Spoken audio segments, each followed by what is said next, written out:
தேவனுடைய பிள்ளைகளே, மறுபடியும் உங்களை இந்த வேத ஆராய்ச்சியில் சந்திப்பதில் பெருமகிழ்ச்சி அடைகிறோம். பரிசுத்த தேவனின் பிள்ளைகளாக நாம் இவ்வுலகிற்கு பரிசுத்தத்தை காட்ட கடனாளிகளாக இருக்கிறோம். இப்போதும் பரிசுத்த ஆவியானவர் தாமே நம்மோடு இடைப்பட்டு நாம் தியானிக்க போகிற காரியங்களை நமக்கு விளக்கி சொல்வாராக.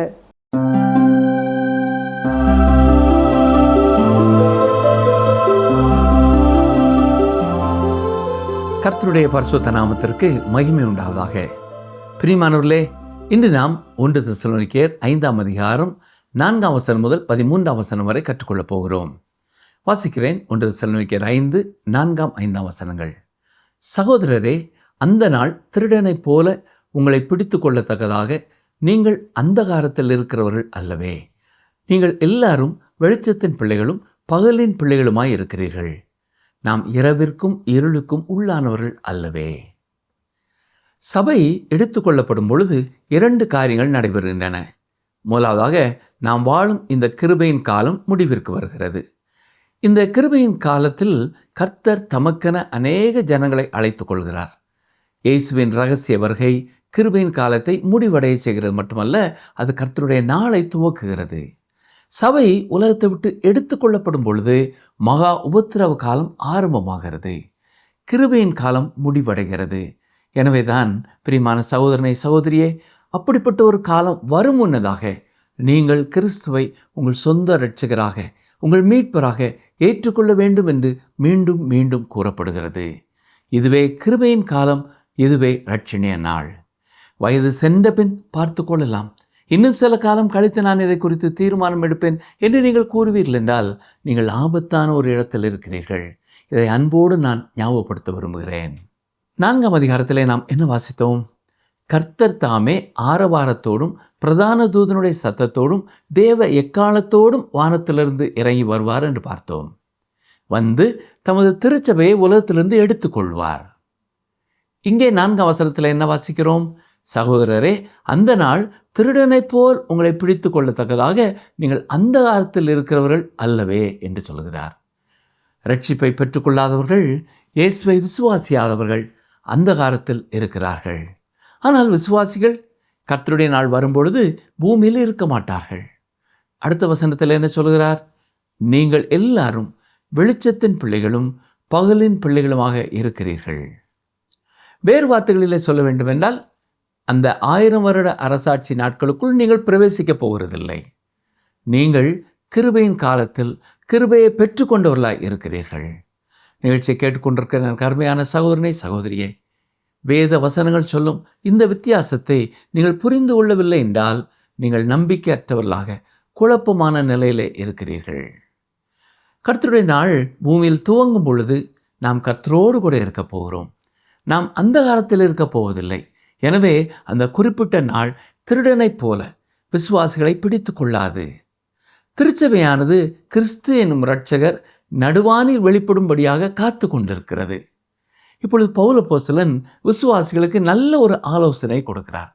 கவனிங்கள். 1 தெசலோனிக்கேயர் 5, 6ஆம் வசனம். ஆகையால் மற்றவர்கள் தூங்குகிறது போல நாம் தூங்காமல் விழித்து கொண்டு தெளிந்தவர்களாய் இருக்க கடவோம்.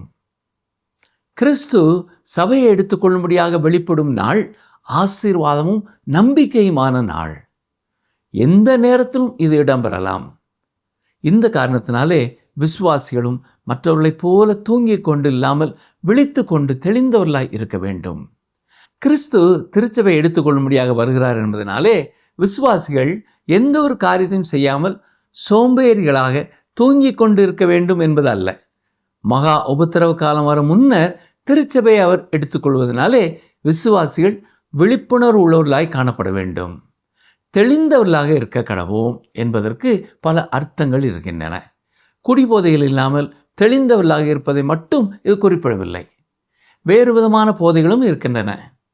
பதவி போதை, பெருந்தேன் என்னும் போதை, சிற்றின்ப போதை, இப்படி பல போதைகளிலே பலர் சிக்கிக் கொண்டிருக்கிறார்கள். தேவனுடைய பிள்ளைகள் தெளிந்தவர்களாய் எச்சரிக்கையோடு இருக்க வேண்டும். ஏன்? அந்த காலகட்டத்தில் குறிப்பிடத்தக்க பல காரியங்கள் இடம்பெறப் போகின்றன. உலகில் நம்மை சுற்றி நடக்கும் எல்லாவற்றையும் நாம் பார்க்கும் பொழுது இயேசுவின் வருகை மிக சமீபமாக இருக்கிறது என்பதையே இது நமக்கு சுட்டி காட்டுகிறது.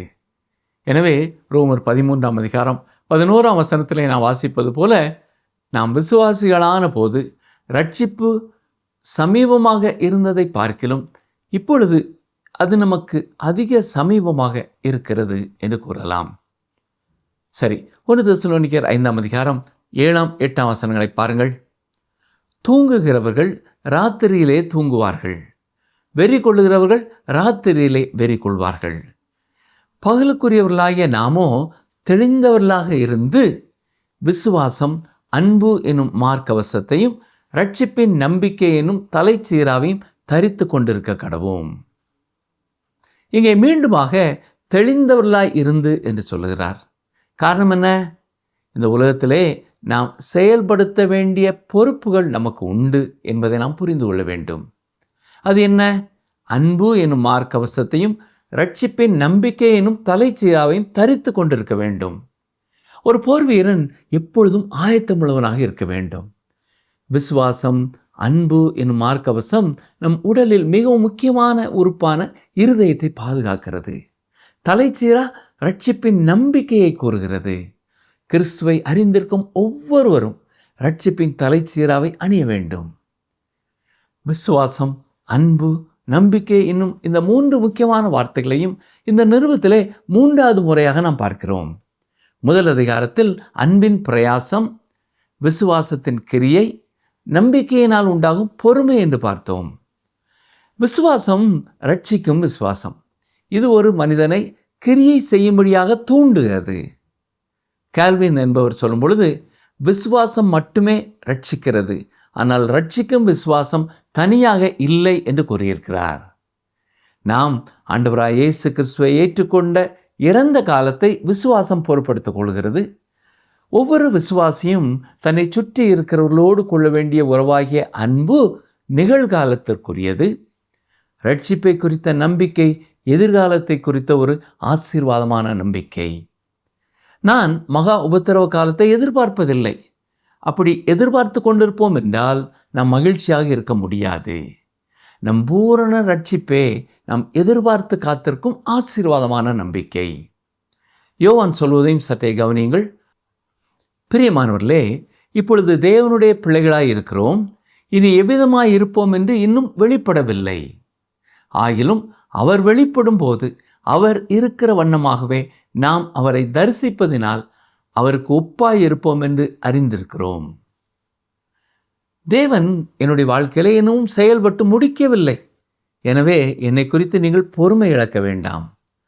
உங்களுடைய வாழ்க்கையிலேயும் தேவன் இன்னமும் செயல்பட்டு முடிக்கவில்லை. ஒரு முறை தனது சாட்சி நேரத்தில் ஒரு சகோதரி தன் முதுகில் "This is not the best that the grace of God can do", அதாவது தேவனுடைய கிருபை செய்யக்கூடிய சிறந்த காரியம் இது அல்ல என்ற வாசகம் எழுதப்பட்டிருக்கிறது என்று கூறினாள். காரணம் என்ன தெரியுமா? விசுவாசிகள் எவருமே பூரணம் அடைந்தவர்கள் இல்லை. நாம் அனைவருமே கர்த்தருக்குள் வளர்ந்து கொண்டுதான் இருக்கிறோம். ஆனால் ஒன்று மட்டும் நிச்சயம், எந்த நோக்கத்தோடு தேவன் நம்மை தெரிந்து கொண்டாரோ அந்த நோக்கத்தை அவர் நம் வாழ்க்கையிலே நிச்சயமாய் நிறைவேற்றி முடிப்பார். இன்று நம்முடைய வாழ்க்கையிலே காணப்படுவது ரட்சிப்பை குறித்த நம்பிக்கை. அது தேவன் நம்முடைய வாழ்க்கையிலே எதை செய்ய துவங்கினாரோ அதை செய்து முடிப்பார் என்ற நம்பிக்கை. அப்போஸ்தலனாகிய பவுலும் பிலிப்பி சபையை குறித்து கூறும் பொழுது இதே சத்தியத்தை பிலிப்பியர் 1ஆம் அதிகாரம் 5ஆம் வசனத்திலே இவ்வாறு கூறியிருக்கிறார்: உங்களின் நற்கிரியையை தொடங்கினவர் அதை இயேசு கிறிஸ்துவின் நாள் பரியந்தம் முடிய நடத்தி வருவார் என்று நம்பி என்று கூறியிருக்கிறார்.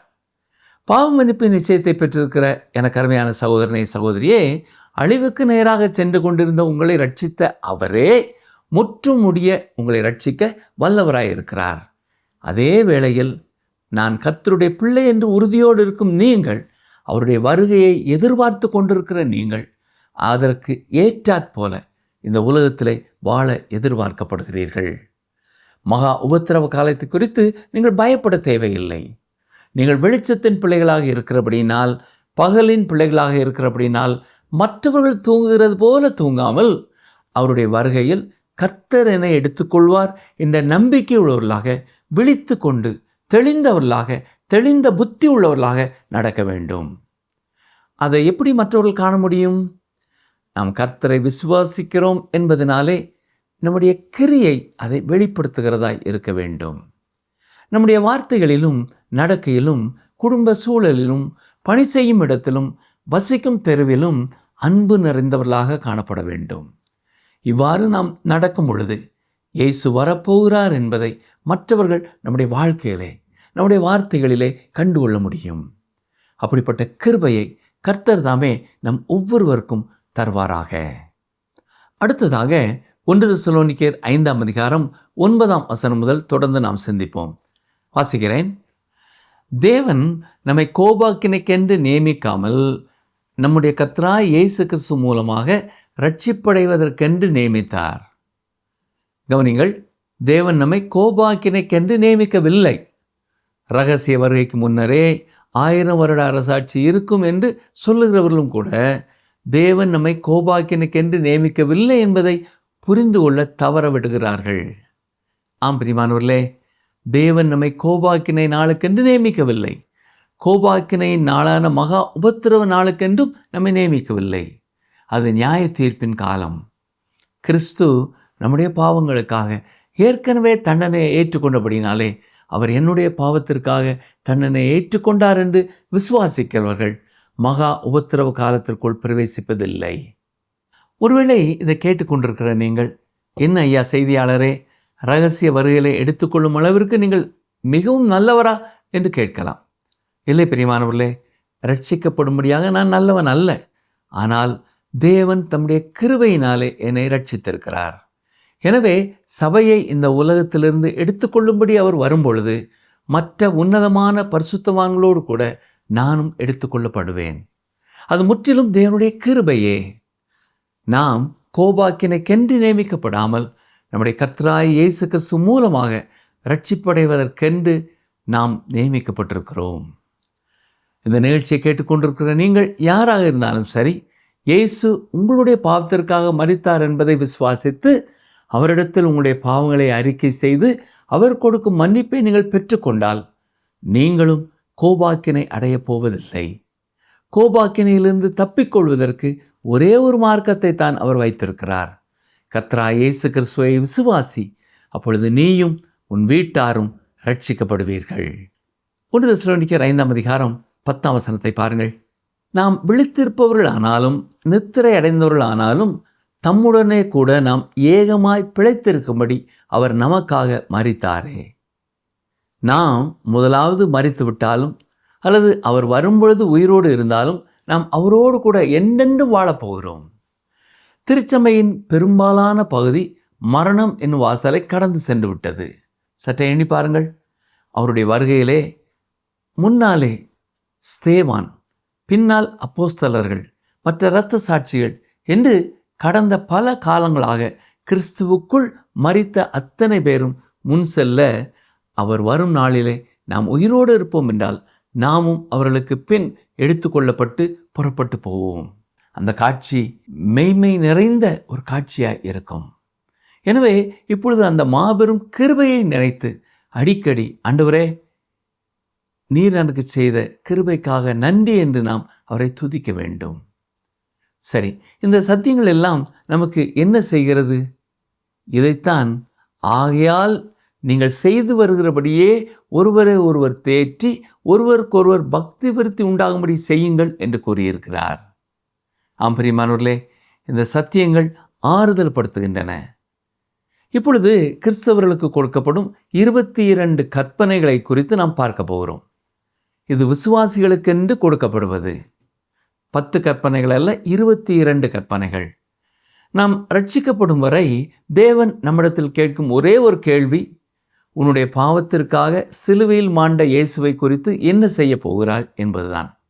ஆம், இயேசு எனது பாவத்திற்காக மரித்தார் என்பதை விசுவாசித்து, இயேசு எனக்கும் இரட்சகர் என்பதை நீங்கள் விசுவாசித்து ஏற்றுக்கொள்ளும் பொழுது தேவன் நம்முடைய வாழ்க்கையை குறித்து நம்மோடு பேசுவார். கர்த்தருடைய பிள்ளைகள் 10 கற்பனைகளுக்கு கீழே இல்லை, அதைவிட உயர்வாக வாழ அழைக்கப்பட்டிருக்கிறார்கள். அப்படிப்பட்ட கற்பனைகளைத்தான் இந்த பகுதியிலே நாம் பார்க்க போகிறோம். இந்த கற்பனைகள் நடைமுறை வாழ்க்கைக்கு உரியவை. சாதாரணமாக நம்முடைய வாழ்க்கையிலே செயல்படுத்த வேண்டியவை. ஆண்டவராய் இயேசு கிறிஸ்துவின் வருகையை நாம் எதிர்பார்த்து கொண்டிருப்பது மிக உன்னதமான காரியம்தான். ஆனால் அதே வேளையில் இந்த உலகத்திலே நம்முடைய நடக்கை, நம்முடைய வீட்டில், நம்முடைய அலுவலகத்தில், நம்முடைய பள்ளியிலே, கல்லூரியிலே, மருத்துவமனையிலே, நம்முடைய தொழிற்சாலையிலே, நாம் வேலை செய்யும் எந்த இடத்திலும், ஒரு கடையில் ஆனாலும் சரி, வயலில் ஆனாலும் சரி, தோட்டத்தில் ஆனாலும் சரி, ஆகாய விமானத்தில் ஆனாலும் சரி, கப்பலில் ஆனாலும் சரி, ரயிலிலோ பேருந்திலோ கூட எப்படிப்பட்டதாக இருக்கிறது என்பதுதான் மிக மிக முக்கியமானது. யோவான் 14:15 பாருங்கள். நீங்கள் என்னிடத்தில் அன்பாயிருந்தால் என் கற்பனைகளை கைக்கொள்ளுங்கள் என்று கூறியிருக்கிறார். ஆனால் இன்று சில கிறிஸ்தவர்கள் அவருடைய கற்பனைகளை கண்டுகொள்கிறதே இல்லை. சரி, இங்கே 22 கற்பனைகள் நமக்கு கொடுக்கப்பட்டிருக்கின்றன. இவை இராணுவ வீரர்களுக்கு கொடுக்கப்படும் கட்டளை போல மிகச் சுருக்கமான வார்த்தைகளால் கொடுக்கப்பட்டிருக்கின்றன. நாம் விழிப்புள்ளவர்களாக இருந்து போர் வீரர்களுக்குள்ள உடையை அணிந்து கொள்ள வேண்டும் என்று 8வது வசனத்திலே கூறப்பட்டிருக்கிறது. இப்பொழுது நாம் கீழ்ப்படிய வேண்டிய கட்டளைகள் நமக்கு கொடுக்கப்படுகின்றன. அவைகளிலே சில ஒன்றுக்கொன்று தொடர்புடையவை. 1 தெசலோனிக்கர் 5:11 பாருங்கள். ஆகையால் நீங்கள் செய்து வருகிறபடியே ஒருவரை ஒருவர் தேற்றி ஒருவருக்கொருவர் பக்தி விருத்தி உண்டாகும்படி செய்யுங்கள். இந்த வசனத்தில் 2 கற்பனைகளை நாம் பார்க்கிறோம். முதலாவதாக நாம் ஒருவரை ஒருவர் தேற்ற வேண்டும். ஒருவரை ஒருவர் விசுவாச வாழ்க்கையிலே ஊக்கப்படுத்த வேண்டும். இரண்டாவதாக ஒருவருக்கொருவர் பக்தி விருத்தி உண்டாகும்படி செய்ய வேண்டும். அதாவது ஒருவரை ஒருவர் கட்ட வேண்டும். நீங்களும் நானும் குழுவாக கர்த்தருடைய வார்த்தைகளினாலே ஒருவரை ஒருவர் கட்ட வேண்டும். இந்த காரணத்தினாலே தான் கர்த்தருடைய வார்த்தையை கற்றுக்கொள்ள ஆங்காங்கே கூடுகிறோம். அப்படிப்பட்ட இடங்களிலே ஒருவருக்கொருவர் தங்கள் ஆவிக்குரிய வாழ்க்கை குறித்து பேசி ஒருவருக்கொருவர் கர்த்தருக்குள் வளர உதவி செய்ய வேண்டும். 1 தெசலோனிக்கேர் 5:12-13 பாருங்கள். அன்றியும் சகோதரரே, உங்களுக்குள்ளே பிரயாசப்பட்டு கர்த்தருக்குள் உங்களை விசாரணை செய்கிறவர்களாய் இருந்து உங்களுக்கு புத்தி சொல்கிறவர்களை நீங்கள் மதித்து அவர்களுடைய கிரியை நிமித்தம் அவர்களை மிகவும் அன்பாய் எண்ணிக்கொள்ளும்படி உங்களை வேண்டிக் கொள்கிறோம். உங்களுக்குள்ளே சமாதானமாய் இருங்கள். இங்கே 3 கற்பனைகள் இணைந்து வருகின்றன. உங்களுக்கு புத்தி சொல்லுகிறவர்களை நீங்கள் மதித்து கர்த்தருடைய வார்த்தையை போதிக்கிறவர்களை நீங்கள் புரிந்து கொண்டு அவர்களை கனம் பண்ண வேண்டும். பவுல் இதை தெசலோனிக்கேர் சபை மக்களுக்கு எழுதுகிறார். அவர்கள் மத்தியில் 1 மாதத்திற்கும் குறைவாகவே தங்கியிருந்தார். அவர்களை கர்த்தருக்காக ஆதாயம் செய்து கற்றுக் கொடுத்திருந்தார். அங்கே ஒரு சபை ஆரம்பிக்கப்பட்டிருந்தது. ஒன்றுமில்லாமல் இருந்து அங்கே அந்த சபை உருவாகி இருந்தது. பவுல் அப்போஸ்தலன் அங்கே வரும் முன்னதாக ஒரு விசுவாசி கூட இல்லை. அங்கே சபை எப்படி உருவானது என்பதைத்தான் அப்போஸ்தலர் 17ஆம் அதிகாரத்திலே நாம் படிக்கிறோம். எனவே தெசலோனிக்கேர் சபையில் இருந்த எல்லா விசுவாசிகளும் கிட்டத்தட்ட ஒரே காலகட்டத்தில் தான் விசுவாசத்திற்குள் வந்திருந்தார்கள். இப்பொழுது அவர்களிலே சிலர் கற்றுக் கொடுக்கும் வரம் பெற்றவர்களாக இருந்தார்கள், சிலர் பிரசங்கிக்கும் வரம் பெற்றவர்களாக இருந்தார்கள், சிலர் ஒருவருக்கொருவர் உதவி செய்யக்கூடியவர்களாக இருந்தார்கள். ஒரு விசுவாசி ரட்சிக்கப்படும் பொழுது ஏதாவது ஒரு வரத்தை பெற்றுக்கொள்கிறான். இந்த வரத்தை விசுவாசிகளின் ஐக்கியமாகிய சபையிலே அவன் பயன்படுத்த வேண்டும். ஆனால் தெசலோனிக்கே சபையிலே இதை குறித்து பிரச்சனை இருந்திருக்கும் என்று எண்ணுகிறேன். நானும் அவனும் ஒரே நேரத்தில் தானே ரட்சிக்கப்பட்டோம். அவன் விசுவாசியாகும் முன்னதாகவே எனக்கு அவனை தெரியுமே. அவன்தான் சபையில் கற்றுக் கொடுக்க வேண்டும் அல்லது அவன்தான் செய்தி அளிக்க வேண்டும் என்று எங்கிருந்து அவன் ஆலோசனை பெற்றான் என்று ஒருவரை குறித்து ஒருவர் எண்ணியிருக்க வேண்டும்.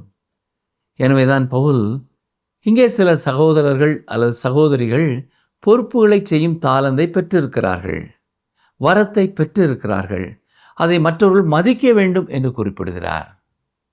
இன்றும் பல திருச்சபைகளிலே இப்படிப்பட்ட பிரச்சனை காணப்படுகிறது. சபையில் உள்ள சிலர் தங்களுக்கு கற்றுக்கொள்ளும்படி தேவன் நியமித்திருக்கிறவர்களை மதிக்காமல் இருக்கிறார்கள். பிரியமானவர்களே, உங்கள் சபைகளிலே வசனத்தை கற்றுக் கொடுக்கும்படியாக தேவன் நியமித்திருக்கிறவர்களை ஏற்றுக்கொள்ளுங்கள். 4வது கட்டளை என்ன சொல்கிறது? அவருடைய கிரியைகளின் நிமித்தம் அவர்களை மிகவும் அன்பாக எண்ணும்படி வேண்டிக் கொள்கிறேன் என்று சொல்கிறார். கர்த்தருடைய வார்த்தையை நேசிப்பவர்கள் பொதுவாக கர்த்தருடைய வார்த்தையை பிரசங்கிப்பவர்களையும் நேசிப்பார்கள். இன்றும் கர்த்தருடைய வசனத்தை நேசிப்பவர்கள் நாங்கள் எந்த பட்டணத்திற்கு சென்றாலும் மிகவும் அன்போடும் கரிசனையோடும் பல உதவிகளை எங்களுக்கு செய்கிறார்கள். காரணம் என்ன? அவர்கள் கர்த்தருடைய வசனத்தை நேசிக்கிறார்கள். 5வதாக கொடுக்கப்பட்டிருக்கிற கட்டளை, உங்களுக்குள்ளே சமாதானமாய் இருங்கள். இவை எல்லாமே ஒன்றாக சேர்ந்து சொல்லப்பட்டிருக்கின்றன. பலர் திருச்சபையை நடத்தி செல்ல முடியாது. ஒரு சிலரே பொறுப்புகளிலிருந்து செயல்பட முடியும். ஒருவரை அதிகாரம் உடையவராக இருக்க முடியும். பல திருச்சபைகளிலே குழப்பங்களுக்கு காரணம் எல்லாரும் எல்லா காரியங்களையும் செய்ய முற்படுவதுதான். ஒரு தலைவர் இருந்து அவரை பின்பற்றி செல்கிறவர்கள் இருக்கும் பொழுது அங்கே சமாதானம் இருக்கும். ஒவ்வொரு பணிக்காக சிறு சிறு குழுக்கள் இருந்தாலும் அவர்கள் எல்லாரையும் வழிநடத்தி செல்லும் ஒருவர் அங்கே அவசியம். எல்லாரும் தலைவராக இருக்க முற்படும் பொழுது ஒற்றுமையும் சமாதானமும் எடுக்கப்பட்டு போகிறது. இனி 6 முதல் 9 கட்டளைகளை அடுத்த வசனத்திலே பார்க்கிறோம். வாசிக்கிறேன். 1 தெசலோனிக்கேயர் 5ஆம் அதிகாரம் 14ஆம் வசனம். மேலும் சகோதரரே, நாங்கள் உங்களுக்கு போதிக்கிறது என்னவென்றால், ஒழுங்கில்லாதவர்களுக்கு புத்தி சொல்லுங்கள், திடனற்றவர்களை தேற்றுங்கள், பலவீனரை தாங்குங்கள், எல்லாரிடத்திலும் நீடிய சாந்தமாய் இருங்கள். இது 5வது கற்பனையை தொடர்ந்து வருகிறது. 5வது கற்பனையை கை கொள்ளுகிறவர்கள் எளிதாக 6வது கற்பனையும் கை கொள்ள முடியும். ஒழுங்கில்லாதவர்களுக்கு புத்தி சொல்ல வேண்டும். ஒழுங்கில்லாதவர்கள் யார்? இவர்கள் எதையுமே தனித்து செய்ய விரும்புவார்கள். குழுவாக செய்யும் காரியங்களிலே தங்களை ஈடுபடுத்தி கொள்ளாமல் எப்பொழுதும் தனித்திருக்க விரும்புகிறவர்கள். அப்படிப்பட்டவர்களுக்கு புத்தி சொல்லி அவர்களை குழுவோடு இணைக்க வேண்டியது நமது கடமை. 7வதாக அவர்களை தேற்ற வேண்டும். திடனற்றவர்கள் என்று சொல்லும் பொழுது மனநிலை பிரச்சனை என்று எண்ணிவிடக்கூடாது. கர்த்தருக்காக செயல்படுவதை குறித்து பயந்து கொண்டு இருக்கிறவர்கள். அவர்கள் தேற்றப்பட வேண்டும், தைரியப்படுத்தப்பட வேண்டும். தோள் மேல் கையை வைத்து அவர்கள், நீங்கள் வெற்றி பெறப் போகிறீர்கள், நீங்கள் இந்த காரியத்தை செய்து முடிக்கப் போகிறீர்கள், நான் உங்களோடு இருக்கிறேன், நான் உங்களுக்காக ஜெபிக்கிறேன் என்று சொல்ல வேண்டும். இதற்கு சபைகளிலே பர்னபாக்கள் தேவை. மற்றவர்களால் ஒதுக்கி தள்ளப்பட்டவர்களையும் அனைத்து உற்சாகப்படுத்தி ஊழியத்திலே ஊக்கப்படுத்த வேண்டும். 8வதாக பலவீனரை தாங்குங்கள் என்று வாசிக்கிறோம். விசுவாசத்திலே பலவீனமான விசுவாசிகள் உண்டு. விசுவாசத்தில் குழந்தைகளாக இருப்பதனாலே பல நேரங்களிலே மற்றவர்களோடு இணைந்து செயல்பட முடியாமல் தடுமாறுகிறார்கள். அப்படிப்பட்டவர்களையும் உற்சாகப்படுத்தி அவர்களோடு கூட நடந்து அவர்களையும் முன்னோக்கி செல்ல செய்ய வேண்டும். 9வது, எல்லாரிடத்திலும் நீடிய சாந்தமாக இருக்க வேண்டும். இதன் பொருள் என்ன? முற்கோபியாக இருக்கக்கூடாது. பலருக்கு இது மிகவும் கடினமான கற்பனை. வியாபாரத்திலோ அல்லது மற்றவர்களோடு உள்ள உறவிலோ தேவனை அறியாதவர்களையும் தெய்வ பயம் இல்லாதவர்களையும் தேவனுடைய அன்பை ருசிக்காதவர்களையும் நாம் சந்திக்க வேண்டியது இருக்கிறது. நம்முடைய கால்களுக்கே வலை விரிப்பவர்களையும் நாம் சந்திக்க வேண்டியது இருக்கிறது. நம்மை குறித்து தவறாக பேசுகிறவர்களையும் நமக்கு தீமை செய்ய திட்டமிடுகிறவர்களையும் நாம் சந்திக்க வேண்டியது இருக்கிறது. அப்படிப்பட்டவர்களிடத்திலேயும் கர்த்தருடைய பிள்ளைகளாக நாம் நீடிய பொறுமை உள்ளவர்களாய் காணப்பட வேண்டும். 1 தெசலோனிக்கேயர் 5ஆம் அதிகாரம் 15ஆம் வசனத்தை பாருங்கள். ஒருவனும் மற்றொருவன் செய்யும் தீமைக்கு தீமை செய்யாதபடி பாருங்கள். உங்களுக்குள்ளும் மற்ற யாவருக்கும் எப்பொழுதும் நன்மை செய்ய நாடுங்கள். 10வது கற்பனை கவனிங்கள். ஒருவனும் மற்றொருவன் செய்யும் தீமைக்கு தீமை செய்யாதபடி பார்க்க வேண்டும். வேறு வார்த்தைகளிலே சொல்ல வேண்டுமென்றால், ஒருவரோடு ஒருவர் சண்டையிட்டு கொள்ளாதீர்கள். மற்றவர்கள் உங்களுக்கு செய்யும் பொழுது எப்படி பொறுத்து கொள்ள முடியும் என்று நீங்கள் கேட்கலாம். அருமையான சகோதரனை சகோதரியே, கர்த்தருடைய பிள்ளைகளாகிய உங்கள் வாழ்க்கையிலே மற்றவர்கள் செய்யும் எல்லா காரியங்களையும் தேவன் கவனித்து கொண்டே இருக்கிறார். தீமைக்கு தீமை செய்யாதிருங்கள், தீமையை நன்மையினாலே வெல்லுங்கள். பவுல் ரோமர் 12:19 சொல்லும் பொழுது, பழி வாங்குதல் எனக்குரியது, நானே பதில் செய்வேன் என்று கர்த்தர் சொல்லுகிறார் என்று எழுதியிருக்கிறபடியால் நீங்கள் பழி வாங்காமல் கோபாக்கினைக்கு இடங்கொடுங்கள் என்று கூறியிருக்கிறார். நீ தீமையினாலே வெல்லப்படாமல் தீமையை நன்மையினாலே வெல்லு என்றும் ஆலோசனை கொடுக்கிறார். 11வது கட்டளை பார்ப்போம். உங்களுக்குள்ளும் மற்ற யாவருக்கும் நன்மை செய்ய நாடுங்கள். இந்த உலகத்தில் வாழ்க்கை குறித்த 3 தத்துவங்கள் இருக்கின்றன, அல்லது 3 விதமான மக்கள் இருக்கிறார்கள். அவன் என்னை பிடிக்கும் முன் நான் அவனை பிடிக்க வேண்டும் என்று சொல்லுகிறார்கள். அதற்காக எந்த வழிமுறையும் கையாளுவார்கள். அவன் அவர்களுக்கு நன்மை செய்திருந்தாலும் அவனை தங்கள் ஆதாயத்திற்காக பயன்படுத்தி கொள்ள வேண்டும் என்று அவனுக்கு தீமை செய்கிறார்கள். இது தீமையானவர்களுடைய வாழ்க்கை தத்துவம். மற்றும் ஒரு வாழ்க்கை தத்துவம் இருக்கிறது.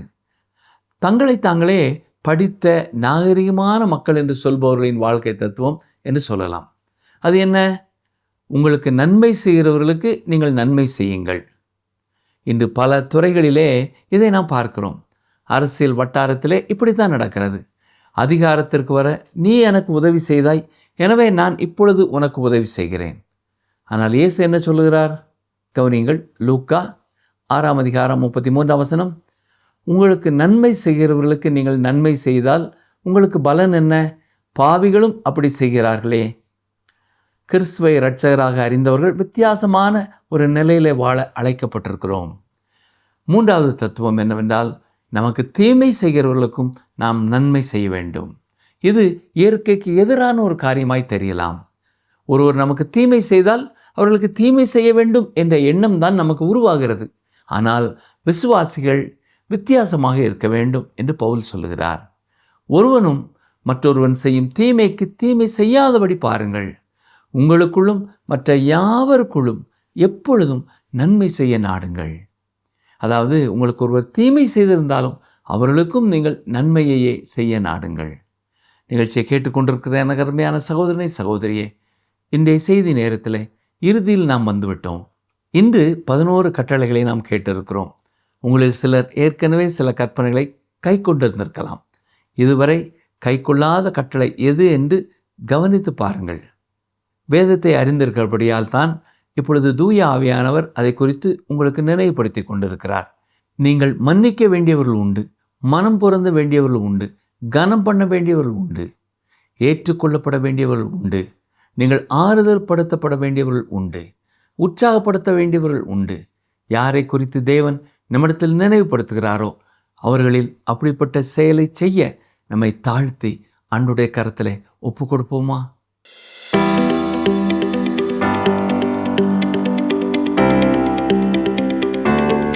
நீங்கள் என்னிடத்தில் அன்பாயிருந்தால் எதை கை கொள்ள வேண்டும் என்று இயேசு கூறியிருக்கிறார். நீங்கள் என்னிடத்தில் அன்பாயிருந்தால் எதை கை கொள்ள வேண்டும் என்று இயேசு கூறியிருக்கிறார். ஆப்ஷன் ஏ நியாயப்பிரமாணத்தை, ஆப்ஷன் பி கற்பனைகளை, ஆப்ஷன் சி போதனைகளை. இன்றைய கேள்விக்கான சரியான பதிலை 9962032803 என்ற எண்ணிற்கு வாட்ஸ்அப் மூலம் அனுப்புங்கள்.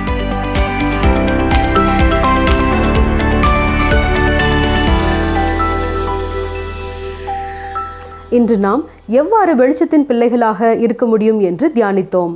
நம்மில் அந்தகாரம் எவ்வளவும் இருக்கக்கூடாது என்றும் தியானித்தோம். அதற்கான 11 கட்டளைகளை குறித்து நாம் பார்த்தோம்.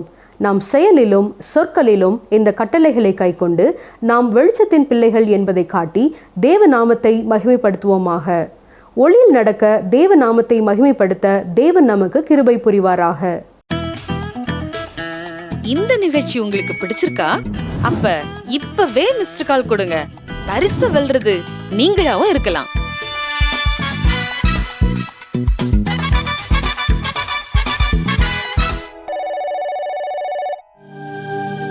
தெய்வ வாக்கு.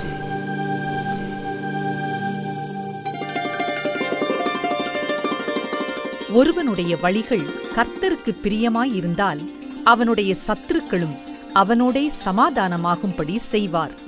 நீதிமொழிகள் 16:7.